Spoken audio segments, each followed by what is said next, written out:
The story of Judah and Tamar. യഹൂദയുടെയും താമാറിൻ്റെയും ജീവിതത്തിലെ ഒരു കഥയാണ്. വളരെ വളരെ പ്രധാനപ്പെട്ട ഒരു കാര്യം. ഉൽപ്പത്തിയിലെ 38-ാം അധ്യായത്തിലാണ് ഇത് എഴുതിയിരിക്കുന്നത്. അത് ഈ അടുത്തിടെ വായിച്ചപ്പോൾ എൻ്റെ ഹൃദയത്തിൽ അത് വല്ലാതെ തൊട്ടു. അതുകൊണ്ട് ഞാൻ ആ ഭാഗം എടുക്കുകയാണ്.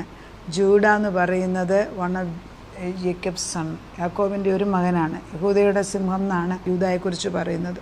ഈ യൂദായെക്കുറിച്ച് പറയുമ്പോൾ ഉൽപ്പത്തിയിൽ തന്നെ നമ്മൾ ഓരോ ഭാഗങ്ങൾ നോക്കുമ്പോൾ ദൈവത്തിന് ഓരോ മക്കളെക്കുറിച്ചും ഓരോ ഉദ്ദേശങ്ങളുണ്ട്. കർത്താവ് തൻ്റെ മക്കളെക്കുറിച്ച് കരുതുന്നത് അവരുണ്ടാകുന്നതിന് മുൻപേ തീരുമാനിച്ച കാര്യങ്ങളാണ്.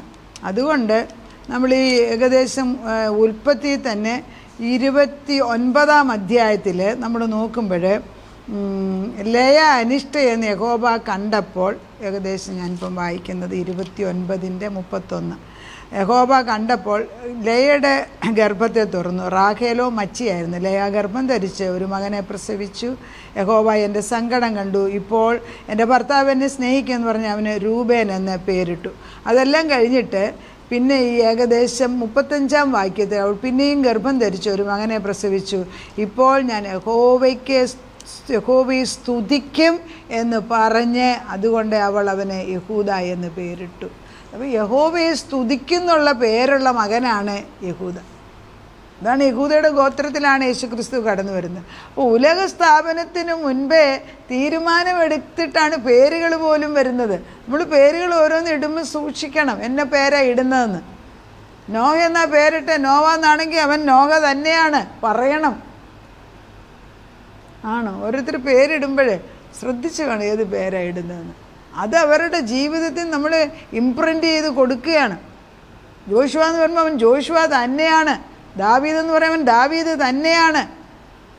ഇത് ഇമ്മാനുവേൽ എന്നിട്ടാലും ഇമ്മാനുവേലാണ്. മറക്കോ, നമ്മൾ യേശു ആരുടെ പേരിടുന്നോ, ലയാന്നിട്ട ലയ എന്നുള്ള പേരാണ്. ഇങ്ങനെ ഈ പേരുകൾ ഓരോന്നും നമുക്ക് വിലപ്പെട്ടതാകുന്നത് കാരണം ഉലക സ്ഥാപനത്തിന് മുൻപേ ദൈവം നിയോഗിച്ച പേരുകളാണ് തലമുറകൾക്ക് ഇട്ടുകൊടുക്കുന്നതെങ്കിൽ അത് തന്നെ കറക്റ്റ്. അപ്പം നമ്മൾ ഓരോ മക്കളെക്കുറിച്ച് ചിന്തിക്കണം. അവന് പേരിട്ടിരിക്കുന്നത് നോവ എന്നാണെങ്കിൽ അവൻ എൻ്റെ കംഫർട്ടറാണ്. കർത്താവേ പറയാനറിയാമോ പേരിടുമ്പം ഏത് പേരാണ് ഇടുന്നത്? അതുകൊണ്ടാണല്ലോ ഈ എബ്ബേസിൻ്റെ പ്രാർത്ഥനയ്ക്കകത്തൊക്കെ അയ്യോ എബ്ബേസ് എന്നുള്ള പേര് ഇട്ടെന്ന് ദുഃഖം പറഞ്ഞ് കരയുന്നുണ്ട്. അവിടെ നമ്മുടെ പേരുകൾക്ക് പ്രാധാന്യമുണ്ട്. കഥയിലോട്ട് കടന്നു തിരിച്ചു വരട്ടെ. ഏതായാലും ഈ ഉൽപ്പത്തി 38 ഇങ്ങനെയാണ് വായിക്കുന്നത്. അക്കാലത്ത് യഹൂദ തൻ്റെ സഹോദരന്മാരെ വിട്ട് ഹീര എന്ന് പേരുള്ള ഒരു അതുല്യാമ്യൻ്റെ അടുക്കൽ ചെന്നു. അവിടെ ശൂവ എന്ന് പേരുള്ള ഒരു കനാന്യൻ്റെ മകളെ വിവാഹം കഴിക്കുന്നു, പരിഗ്രഹിച്ചു. എന്നിട്ട് 3 മക്കളുണ്ടാകുന്നു. അവൾ ഗർഭം ധരിച്ചു ഒരു മകനെ പ്രസവിച്ചു. അവന് ഏറെന്ന് പേര്. പിന്നെയും ഗർഭം ധരിച്ചു, അവന് ഓനാൻ എന്ന് പേരിട്ടു. പിന്നെയും ഗർഭം ധരിച്ചു ഒരു മകനെ പ്രസവിച്ചു, അവന് ശേല എന്ന് പേരിട്ടു. 3 പേര്, ഏർ, ഓനാൻ ആൻഡ് ശേല, 3 പേര്. ഈ 3 പേര് യഹൂദയ്ക്കുണ്ടായ മക്കളാണ്. പക്ഷേ യഹൂദ ഗോത്രത്തിൽപ്പെട്ടതല്ല അവനെ വിവാഹം കഴിച്ച സ്ത്രീ. വിവാഹം കഴിച്ചെന്ന് പോലും എഴുതിയിട്ടില്ല. പരിഗ്രഹിച്ചു അവൻ്റെ അടുക്കൽ ചെന്നെന്ന് എഴുതിയിരിക്കുന്നത്. എന്തെങ്കിലും ആട്ടെ. ഏതായാലും ഈ മകനുണ്ടായതിൽ മൂത്ത മകൻ്റെ പേര് ഏറെന്ന് പറയുന്ന മകൻ പ്രായമായപ്പോൾ അവന് ആദ്യജാതന ഏറിന് താമാർ എന്ന് പേരുള്ള ഒരു ഭാര്യയെ എടുത്ത് കൊടുക്കുകയാണ്. അപ്പോൾ ദൈവം നിയോഗിച്ച പ്രകാരം തന്നെയാണ് കാര്യങ്ങൾ പോകുന്നത്. ഏറിന് ഒരു ഭാര്യയെ കണ്ടുപിടിച്ച് കൊടുക്കുകയാണ്. അവളുടെ പേര് താമാർ. താമാർ എന്ന് കേൾക്കുമ്പോഴേ നമ്മുടെ ഹൃദയത്തിൽ ഒരു നെഗറ്റീവ് തോട്ട്സാണ് കയറി വരുന്നത് എപ്പോഴും. താമാർ അമ്മായിപ്പനെ വശീകരിച്ച സ്ത്രീയാണ് എന്നൊക്കെ എനിക്കും അങ്ങനെ തന്നെയാണ് ചിന്ത. പക്ഷെ ദൈവത്തിൻ്റെ കണ്ണുകളിൽ കൂടെ നോക്കുമ്പോൾ വേറെ എന്തോ ഒരു ശക്തി ഇതിൻ്റെ പുറകിലുണ്ട് എന്ന് മനസ്സിലാക്കുമ്പം കാഴ്ചയ്ക്ക് വ്യത്യാസം വരികയാണ്. അത് ഞാൻ വളരെ ചിന്തിച്ച് കഴിഞ്ഞപ്പോൾ എനിക്ക് തോന്നിയത് ഈ ഏറുന്ന മനുഷ്യൻ മരിച്ചുപോയി. അവൻ ദൈവത്തിന് ഇഷ്ടമില്ലാത്തവനായിരുന്നു. അതാണ് ഓരോ വിവാഹം കഴിക്കുമ്പോഴും നമ്മൾ കുഞ്ഞുങ്ങളെ ഉണ്ടാക്കുന്നതിന് ദൈവാത്മാവില്ലെങ്കിൽ ദൈവത്തിൻ്റെ കോപം വരുന്നത്. അവൻ മരിച്ചുപോയി. അവൻ മരിച്ചു കഴിയുമ്പം ഇവർക്കൊരു കഷ്ടമുണ്ട്. ഇവരുടെ കഷ്ടം ഓരോ മൂത്ത മകൻ മരിച്ചാൽ ഇളയ സഹോദരന്മാരുണ്ടെങ്കിൽ അവരാണ് പിന്നെ ആ പെൺകൊച്ചിനെ കല്യാണം കഴിച്ചിട്ട് വീണ്ടും അവർക്ക് ആ മൂത്ത മകൻ്റെ പേരിൽ മക്കളുണ്ടാക്കേണ്ട ചുമതല. അതിന് പറഞ്ഞ ദേവരധർമ്മം എന്ന് അവർ പറയുന്നത്. അങ്ങനെ ആദ്യത്തെ മകൻ മരിച്ചു പോയതുകൊണ്ട് രണ്ടാം മകനായിരുന്നു ഓനെ അന്നെ കൊടുക്കുന്നു. അവൻ ദുഷ്ടനായിരുന്നു, അവനും മരിച്ചുപോയി. അവൻ മരിച്ചു പോയി കഴിഞ്ഞപ്പം ഇനിയൊരു മൂന്നാമത്തെ മകനുണ്ട് ശേല. അവനെ കൊടുക്കണമെന്ന് വരയ്ക്കുമ്പോഴത്തേക്ക് യഹൂദയ്ക്ക് പേടിയായി. കാരണം ഇതും കൂടെ മരിച്ചു പോയെങ്കിലും. അപ്പോൾ അതുകൊണ്ട് യഹൂദ അത് ചെയ്തില്ല. അങ്ങനെ മൂന്ന് മക്കളും മരിക്കാതിരിക്കാൻ വേണ്ടി ഒന്നും രണ്ടും മരിച്ചതോടുകൂടി ശേലായെ കൊടുക്കാതിരുന്നു. അവൻ പ്രായമായിട്ട് കൊടുക്കാതിരുന്നപ്പോൾ താമാറിന് അല്പം കാര്യം മനസ്സിലായി. ഇവിടെ നമ്മുടെ യഹൂദ സിസ്റ്റം അനുസരിച്ച് ഞാൻ അവന് വേണ്ടി വെയിറ്റ് ചെയ്തിട്ട് ഈ അമ്മായിപ്പൻ വേണ്ടാത്ത വരയ്ക്ക്, അതായത് ഒരു തരത്തിലും അടുക്കുന്നില്ല. അങ്ങനെ ഇരിക്കുമ്പോൾ നമ്മൾ ചിന്തിക്കേണ്ടത്, ദൈവത്തിന് യഹൂദായുടെ ഗോത്രത്തിൽ കൂടെ ദൈവത്തിൻ്റെ പുത്രനാണ് യേശു ക്രിസ്തുവിനെ കൊണ്ടുവരാൻ പ്ലാൻ ഉണ്ടായതുകൊണ്ട് ആ വഴി തന്നെ അടയ്ക്കാൻ പിശാച് തന്ത്രപ്പെടുകയാണ്. എന്തെല്ലാം തരത്തിൽ അടയ്ക്കാമോ അതെല്ലാം. ഇതാണ് ദൈവത്തിൻ്റെ ഒരു വാഗ്ദത്തം ഉണ്ടോ? പിശാച് ഇടതും വലതും പരിശ്രമിക്കും. പക്ഷേ ദൈവം പറയുന്നുണ്ടല്ലോ, ഞാൻ നീതിമാനോട് നീതിമാൻ, പക്ഷെ വക്രതയുള്ളവനോട് ഞാൻ വക്രത കാണിക്കുന്ന ദൈവമാണ്. ദൈവം ആരാന്ന് നമുക്കാർക്കും അറിഞ്ഞുകൂടാ. നമ്മൾ വിചാരിക്കും നമ്മൾ ദൈവത്തെക്കാട്ടി ഒരുപടി മുമ്പ് പോയത് ചുമ്മാതാ. നിൻ്റെ വക്രതയുടെ ചിന്ത വരുന്നതിന് മുൻപേ ദൈവം അത് കണ്ടിരിക്കുകയാണ്. അങ്ങനെ മൂന്നാമത്തെ കൊച്ചിനെ കൊടുക്കുന്നില്ല. പിന്നെ യഹൂദയുടെ ദുഃഖം മാറിയപ്പോൾ അവന് ആട്ടിനെ, അതായത് ആടിൻ്റെ രോമം കത്തിരിക്കുന്ന ഒരു പെരുന്നാൾ അവർക്കുണ്ട്. ഒത്തിരി ആടുകളുടെ രോമം കത്തിരിക്കുന്ന ദിവസം അവർ വളരെ ഭംഗിയായിട്ട് ആഡംബരമായിട്ട് അത് ചെയ്യും. അങ്ങനെ പോകാനായിട്ട് പോകുന്നെന്ന് അറിഞ്ഞിട്ട് ഇവളെന്തെടുത്തു, താമാറ് ഈ അമ്മായിപ്പൻ പോകുന്ന വഴിയിൽ ഒരു വേശ്യയായിട്ട് ഇരിക്കുകയാണ്. ആ സ്ഥലത്ത് വേശ്യൊന്നും ഇരിക്കുന്നിടമല്ല. പക്ഷേ അങ്ങനെയാണ് വേദപുസ്തകത്തിൽ. തൻ്റെ അമ്മായിപ്പൻ തൻ്റെ ആടുകളുടെ രോമം കത്തിരിക്കുന്ന അടിയന്തരത്തിന് തിന്മയ്ക്ക് പോകുന്നു എന്ന് താമാറിന് അറിവ് കിട്ടി. താമാർ എന്ത് ചെയ്തു? ശേലാപ്രാപ്തിയായിട്ടും തന്നെ അവന് ഭാര്യയായി കൊടുത്തില്ല എന്ന് കണ്ടിട്ട് അവൾ വൈധവ്യവസ്ത്രം മാറ്റിവെച്ച് ഒരു മൂടുപടം മൂടി പുതച്ച് തിന്മയ്ക്ക് പോകുന്ന വഴിക്കുള്ള എനയീം പട്ടണത്തിൻ്റെ ഗോപുരത്തിലിരുന്ന് യഹൂദ അവളെ കണ്ടപ്പോൾ അവൾ മുഖം മൂടിയിരുന്നത് കൊണ്ട് ഒരു വേശ്യയെന്ന് വിരൂപിച്ചു. മനോഹരമല്ലേ? ഒരു ജീവിതത്തിൽ ദൈവത്തിൻ്റെ നടത്തിപ്പിക്കിനെ ഇല്ലാതാക്കാൻ പിശാച് സകല തന്ത്രം ഉപയോഗിക്കുകയാണ്. പക്ഷെ ദുഷ്ടൻ്റെ സകല ആലോചന, അതായത് നമ്മൾ ഈ കാണുന്ന കാഴ്ചപ്പാട് മാറിയാണ്. ദൈവം ഉലകസ്ഥാപനത്തിന് മുൻപേ ഇത് നിയോഗിച്ചത്. ദുഷ്ടൻ പലതരത്തിൽ നമ്മുടെ മക്കളിൽ കൂടെ, നമ്മുടെ ഭർത്താവിൽ കൂടെ, നമ്മുടെ കുടുംബം നശിപ്പിക്കാൻ നോക്കുമ്പം ഒരൊറ്റ വ്യക്തി യേശുവിൽ ഉണർന്ന് നിന്നാൽ കാര്യം നേടും. ഒറ്റ വ്യക്തി.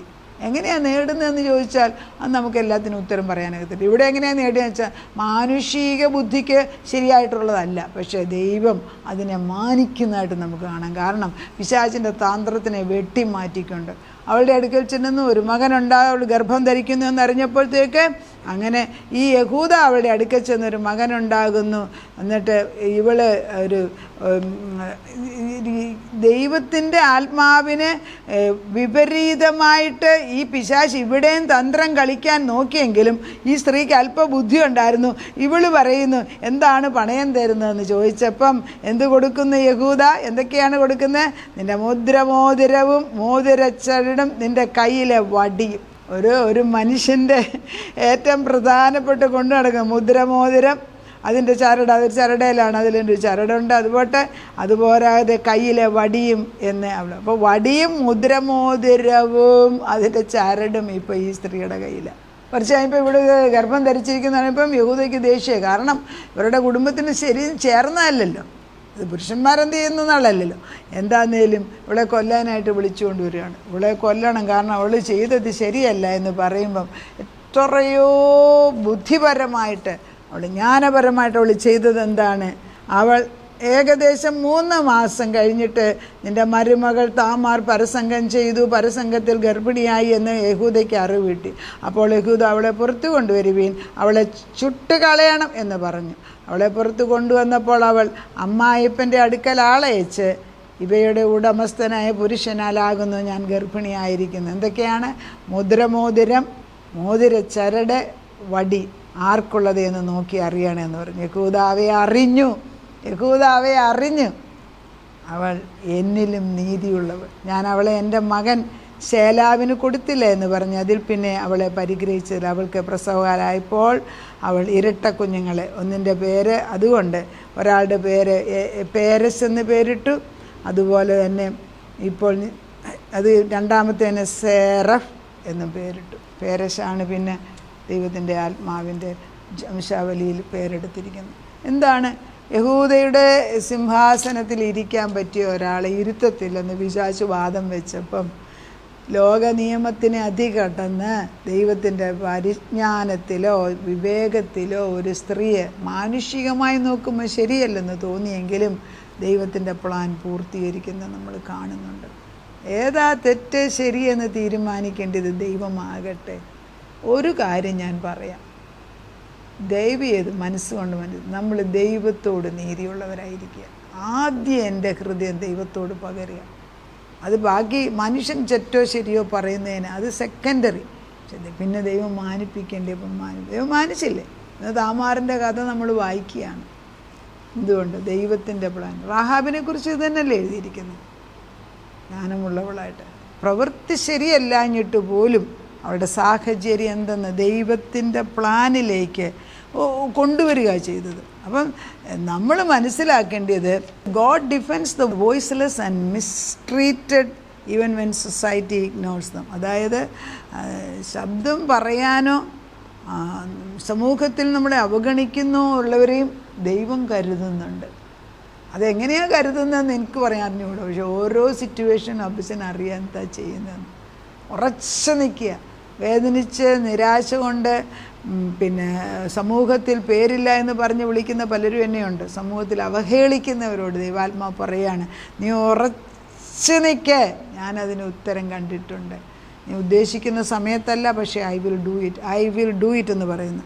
അതുപോലെ തന്നെ righteousness sometimes appear in unexpected people. അതായത് ദൈവത്തിൻ്റെ നീതി പലപ്പോഴും അർഹിക്കാത്ത ചില മക്കളിൽ ചെന്ന് പതിയുന്നതായിട്ട് നമുക്ക് കാണാം. God's redemptive plan continues even though human failures. അതായത് ഈവൻ ത്രൂ ഹ്യൂമൻ ഫെയിലിയർ. അതായത് മനുഷ്യൻ്റെ ബലഹീനതയിൽ കൂടെ പോലും, പാപത്തിൻ്റെ ഇടയ്ക്ക് പോലും ദൈവത്തിൻ്റെ കൈ കാണാൻ സാധിക്കുന്നു. അതാ പറയുന്നുണ്ടല്ലോ, സേവ് പറയുന്നുണ്ട്, എനിക്ക് എത്താൻ വയ്യാത്ത എൻ്റെ കൈ ഒരിക്കലും കുറുകിയിട്ടില്ല. ഏതൊരു പിറ്റ്, ഏതൊരു കുഴിയുണ്ട് അതിൻ്റെ ആഴമേറിയ ഇതിലേക്ക് എൻ്റെ കൈ ചെന്ന് പതിയും. എൻ്റെ അടുക്കൽ വന്ന് കാര്യങ്ങൾ പറ. യേശുവിനോട് ഒട്ടിയിരിക്കാനുള്ളതാണ്. ഈ ദിവസങ്ങളിൽ ദൈവം നിർബന്ധമായിട്ട് അവനോട് ഒട്ടിയിരിക്കാൻ പറയുകയാണ്. നമ്മൾ അനുഗ്രഹം പ്രാപിച്ചെടുക്കുന്നതിന് വേണ്ടി അപ്പച്ചൻ്റെ അടുക്കൽ നിന്ന് മാറില്ല, യേശുവിൻ്റെ അടുക്കൽ തന്നെ ഇരിക്കുക. ദൈവം നമ്മളെയും നമ്മുടെ തലമുറകളെയും കുടുംബം നമ്മൾ പോകുന്നിടം പോലും അനുഗ്രഹിക്കപ്പെട്ടു. കർത്താവിൻ്റെ പരിശുദ്ധാത്മാവ് ക്രിയ ചെയ്യുന്നത് അനുഭവിച്ചറിയണം കേട്ടോ. അത് വ്യക്തിപരമായ കാര്യമാണ്. അത് സാധിക്കും. ഇപ്പം ഈ ലോകത്ത് വെച്ച് എത്ര കഷ്ടത്തിന് നടക്കും സാധിക്കും. അങ്ങനെ എത്ര പേരെ എനിക്കറിയാം. ഒരു കീ ചെയിനയിൽ ഇങ്ങനെ കോർത്ത് ദൈവം ആളുകളെ ഇടുന്നതായിട്ട് കാണിക്കുന്നു. അനേകരെ ആകർഷിപ്പിക്കുന്ന ദൈവം. അവൻ്റെ ശബ്ദം നമ്മൾ കേൾക്കുമ്പോൾ ചെവിയുള്ളവൻ കേൾക്കട്ടെ. ദൈവം അനുഗ്രഹിക്കട്ടെ. അതിപരിശുദ്ധനായ ദൈവത്തിൻ്റെ പരിശുദ്ധ നാമം വാഴ്ത്തപ്പെടും. ഞങ്ങൾക്ക് പല താക്കോലുകൾ നീ ഏൽപ്പിച്ച് തരികയാണ്. ഇവയെല്ലാം ഓരോ താക്കോലാണ്.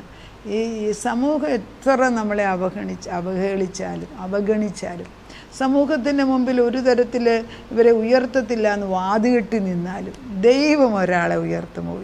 അത് ദൈവത്തിൻ്റെ വിശ്വസ്തത. താമാറിനെ കണ്ട ദൈവം, റാഹാബിനെ കണ്ട ദൈവം, എസ്തേറിനെ കണ്ട ദൈവം, റൂത്തിനെ കണ്ട ദൈവം നമ്മുടെ കൂടെ ഉണ്ട്. അത് എത്രയോ ഭാഗ്യമായ പദവിയാണിത്. മനുഷ്യൻ്റെ മുമ്പിൽ ഒന്നുമില്ല എന്ന് തോന്നുന്നിടത്ത് ദൈവം ഇന്നും അവരെ ഓർക്കുവാൻ തക്കവണ്ണം ദൈവം തമ്പുരാൻ പ്രവർത്തിച്ചു. പുതിയ നിയമമാകുമ്പോഴത്തേക്ക് കന്യാമറിയാമിനെ കണ്ട ദൈവം. അവർക്ക് പാപമോ ബലഹീനതയോ ഇല്ല, എങ്കിലും ക്രിസ്തുവിന് വേണ്ടി നിന്ന് ദൈവവചനത്തിൽ വിശ്വസിച്ച് കർത്താവ് പറയുന്നത് ഏറ്റെടുക്കാൻ തക്കവണ്ണം സ്വന്തം പുത്രനെ ഭൂമിയിലേക്ക് കൊണ്ടുവരാൻ തന്നെ കൊടുത്ത ഒരു മഹത്വത്തിൻ്റെ ഉടമസ്ഥ, ആ വിശ്വസ്തത, ആ ദൈവത്തിൻ്റെ പ്രവർത്തനം നിറവേറ്റാൻ തക്കവണ്ണം ദൈവം ഉപയോഗിച്ചു എങ്കിൽ എത്രയോ ഉന്നത പദവി. അതാണല്ലോ നിലനിൽക്കുന്നത് ഇന്നും. ഭാഗ്യവതി എന്ന് തന്നെക്കുറിച്ച് മക്കൾ വിളിച്ചു പറയാൻ തക്കവണ്ണം ഇടയാക്കിയ സംഭവം. ദൈവം സ്വർഗത്തിൽ തൻ്റെ പുത്രനെ നമുക്ക് വേണ്ടി തന്നെങ്കിൽ ഒരു കൃപായുഗം തുടങ്ങിയതിനാൽ നമ്മൾ കൃപയുടെ നദിയിൽ ഒഴുകുന്നതാണ്.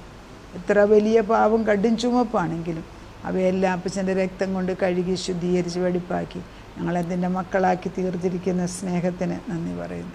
പ്രാർത്ഥനയുടെ ഉത്തരം തന്ന ദൈവത്തിന് നന്ദി. യേശു ക്രിസ്തുവിൻ്റെ പൊന്നുനാമത്തിൽ തന്നെ ആമേൻ.